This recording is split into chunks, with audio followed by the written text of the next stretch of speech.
Hello and welcome to Round Robin. I'm your host, Robin McCormick with the City of Hampton. And for those of us who celebrate Christmas, it is a wonderful time, but our expectations and the expectations of others can also make it a crazy time. So here to help us figure out how to tame the Christmas chaos is our Healthy Families consultant, Alvean Lyons. Welcome. Thank you. You know, the myth or the goal is this holiday is all about joy and giving, and sometimes it's about just the craziness of trying to do everything that we expect ourselves or that other people expect us to do. Oh, it's so true. And then the pressure that, as you reference, in terms of the things that we expect from ourselves, if we're hosting the holidays or we feel like, you know, we're the parent or the person who's responsible for making this thing be wonderful for everybody, you know, making sure you have the just right gifts for your kids, and do they know that you love them by virtue of how much you spent on them, and all of these unnecessary pressures we put on ourselves for a time that's really supposed to just be about love and joy and peace and togetherness.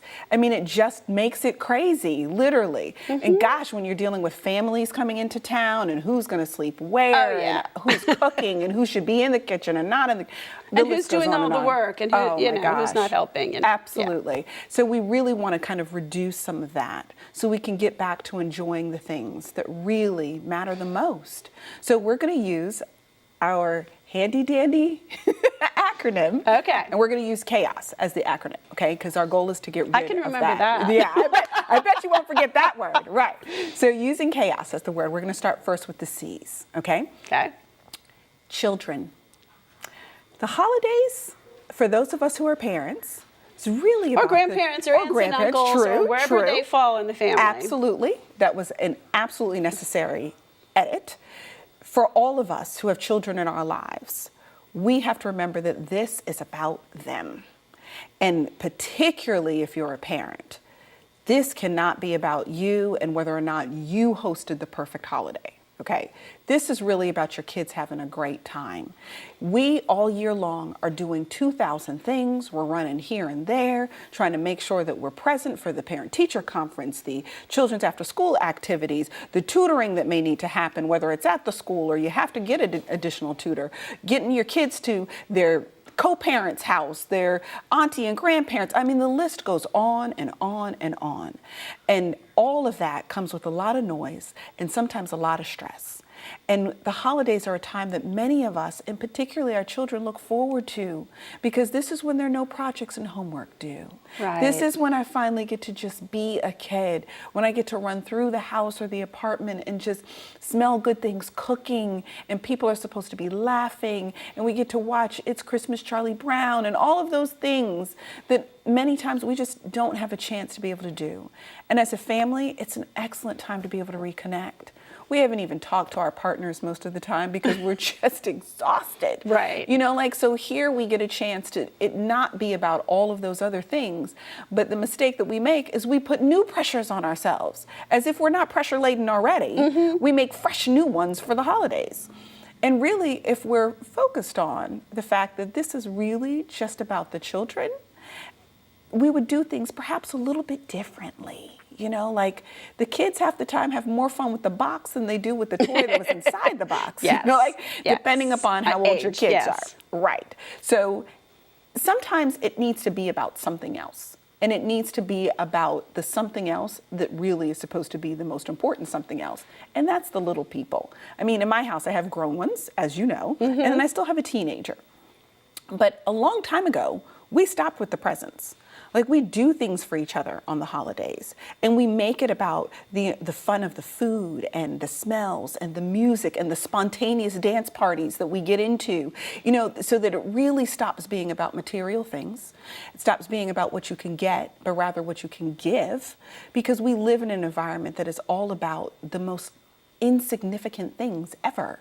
This can't be about raising takers. We've got to raise givers if we expect to have a different kind of world. And that, as parents, we get to own. So C, let's focus on it being about the children instead of it being about all of this unnecessary stuff we put on ourselves. Then H, help it be less stressful for everybody else who's around you too. When we finally get our thing together, you've heard before if you've flown on an airplane anywhere, that if it's going down, what is the first thing you're supposed to do? The air mask goes on yourself first. Before you can help anybody else. Anything that you're going to change in your life has to start with you first. You cannot fix anybody else until you've taken care of you. And that's not a selfish position to take. You've got to work on whatever's going on with you before you really can help work on what's going on with anybody else. As parents, we tend to have to do that simultaneously. But a lot of times, the best changes happen when we make the switch in our own minds. So if I say to myself that, you know what, I'm not going to let this stress me out this year. I'm not going to worry about whether or not I can afford the $125 sneakers that my kid wants. That it's not going to be about that this year. That this year, you know what we're going to focus on? We're going to go feed the homeless so that we can remember how blessed we really are. We're going to go do something for somebody else. We're going to make cookies, which is relatively inexpensive, but really valuable in that it's time you took to put together something beautiful for somebody else. And you make them in their favorite shapes. Or you do what, Christmas does not have to be expensive, and it does not have to be stressful. The holidays in general don't have to be that way, whether you're celebrating Christmas or you're celebrating Kwanzaa or you're celebrating another holiday. It doesn't matter what it is. It doesn't have to be about the things that we have made it become. So we've got to let go of the stress, and we've got to help the people around us to be able to let go of those things too. If you're in a relationship, don't make your partner stressed out about whether or not he or she proves that they love you with by the right gift. What they bought you. Yeah.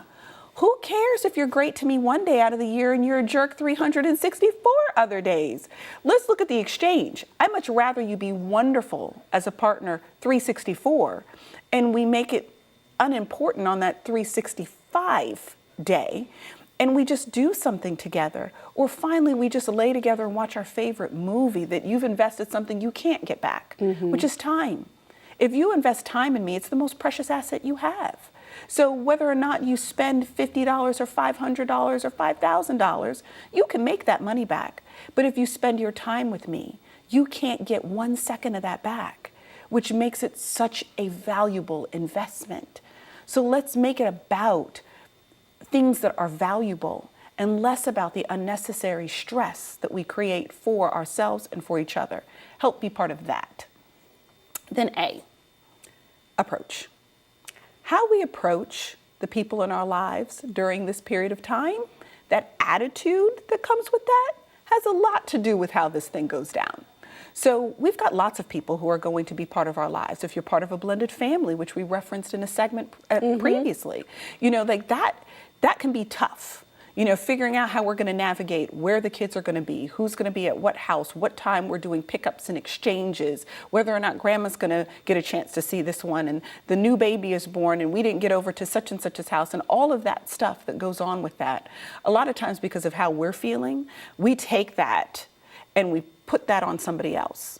And we've got to be careful about that, because they're going to respond to the energy we're putting out. The attitude we are approaching them with is going to have a lot to do with what we're going to get back. We have to make sure that we approach those people that we're sharing this experience with as positively as we possibly can. Now, what he or she does in response, we can't control. Right. We can never control somebody else's response, but we absolutely control our own. And modeling that, because when children are involved in this process, they're not going to do what we say, they're going to do what we do.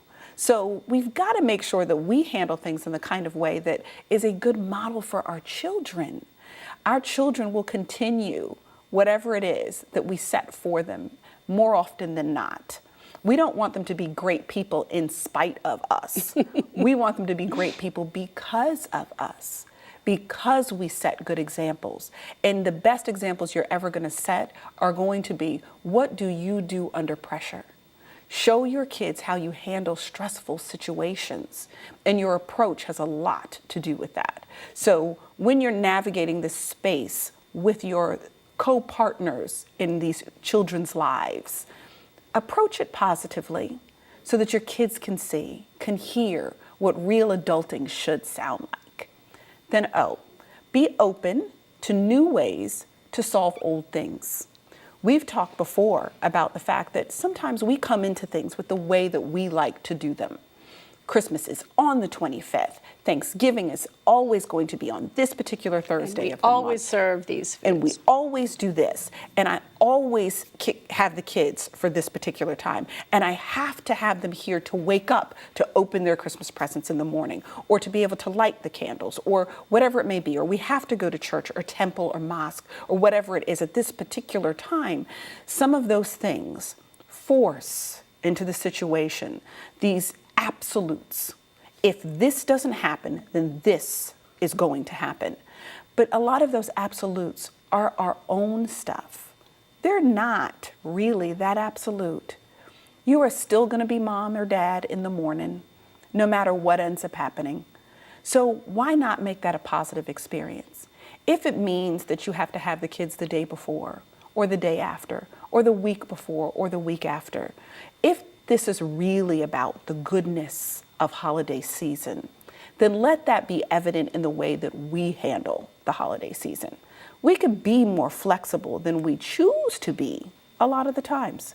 So be open to new ways of solving old problems. Well, and that's true. I mean, in a lot of ways, every family is a blended family because you have two people. Yes, true. And with two families connected. They, have one way of doing things, and the other grandparent. There's a lot of that, and a family has to decide which of those traditions are the most important to them, which ones to carry forward. You can't take on the obligations handed down from two generations and think, if I don't do 100% of this, it's not a real holiday. Right. You'll kill yourself. Oh, you'll hate the holidays. And the people you love will feel it. It's so true. It's so true. I mean, it really is. We pour out whatever's on the inside. So if we're stressed out on the inside, everybody who drinks from our life is going to be drinking a cup of stress.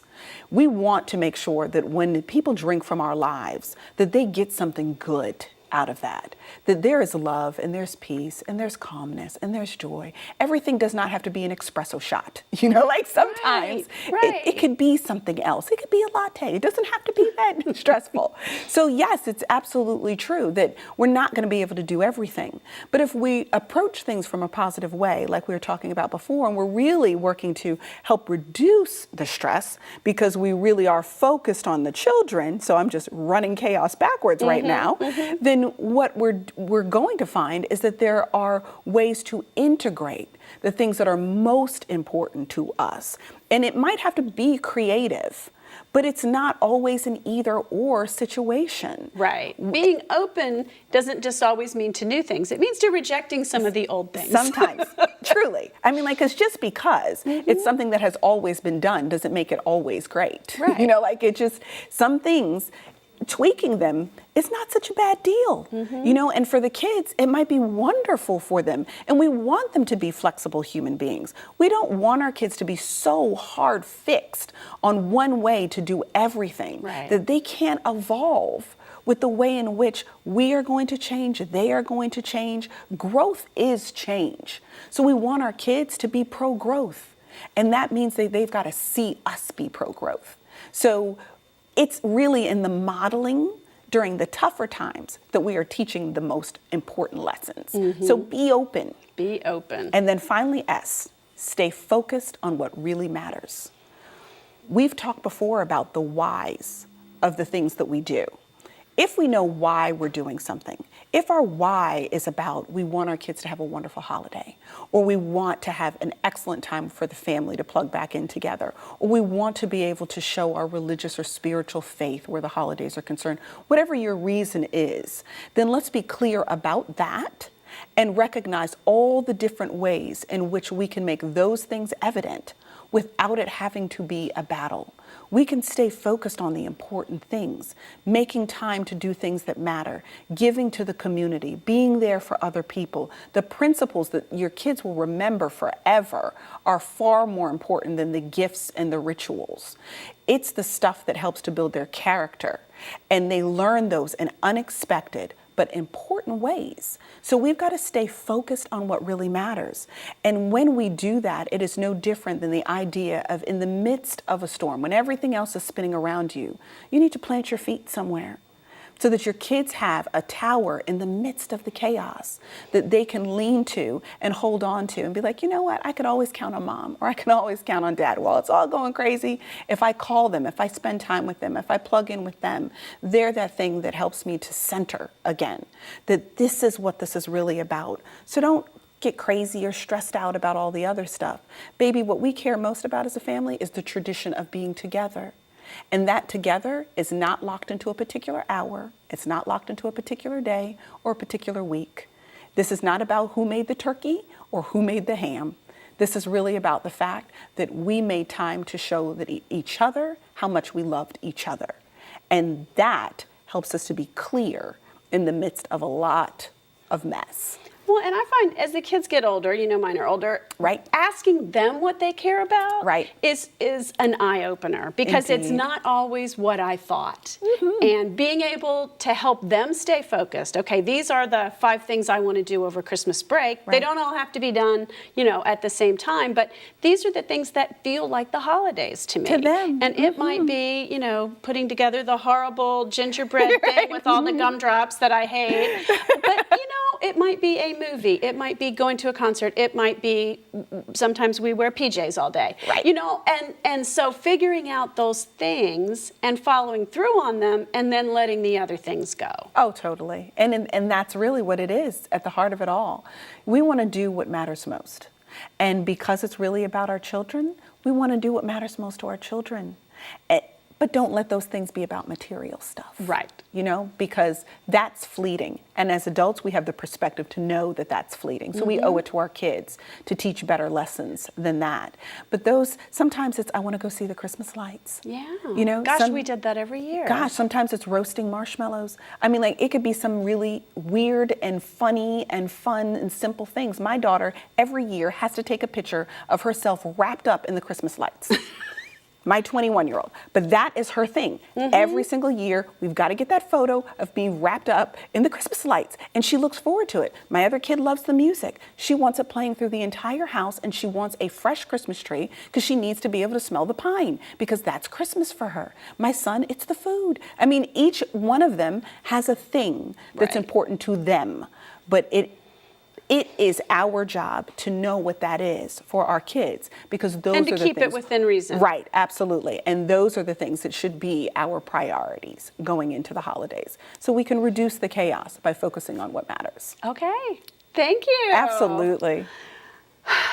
I think this is the most inspirational thing, and I'm going to go back and play it at least once a week to remind myself, because it is so true that we don't have to and we can't do everything during the holidays, whichever holidays are the most important to you, but we can pick the things that matter, that put our kids at the front, that help teach them about giving and joy and family time, mm-hmm. and that move us all forward, and we get some stress and enjoy, the oxygen mask as well.